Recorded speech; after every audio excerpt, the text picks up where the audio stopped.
Hello दोस्तों, राधे राधे। मैं माला प्रजापति हमारे यूट्यूब चैनल में सभी दर्शकों का स्वागत करती हूँ, अभिनंदन करती हूँ। आज मैं एक बहुत ही प्यारा देवी गीत लेकर आई हूँ। अगर आप सभी को अच्छा लगे तो प्लीज़ लाइक करना, कमेंट करना और मेरे चैनल को सब्सक्राइब करना। माई हव माई बूझा माई के दरा दिया हो, माई के दरा दिया हो, उजरे ना कोखिया हमारे हो राम।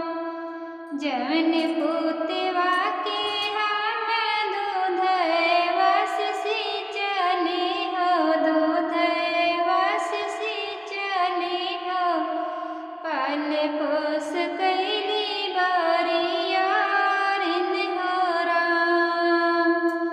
किया हो माई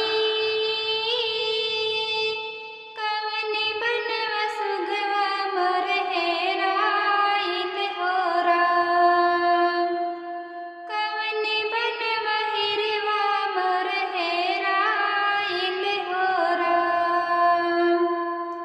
एक माई के एक दर्द पे है माई तनि करा विचार, अब जिन देर करा महारानी फिर से लात सर अवतार। अंड खंड में अखंड महिमा तुहरा जाने ला संसार। जहिया खड़ग खनन खन खन कल असुरन के कर लो संहार।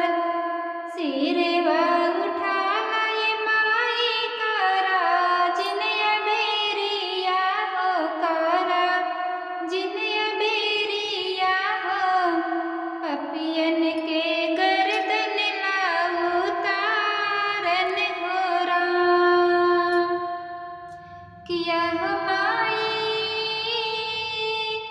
बचवा के कैसे अपना भुलाइब हो राम।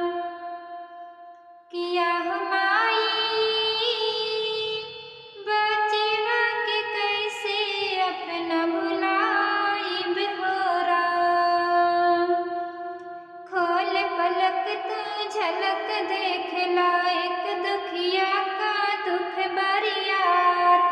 यदि न मौका तुमके बाटे अष्टभुजी तू सुना गुहार। शेर भेज के घेर के मारा, शेर भेज के घेर के मारा, होई देर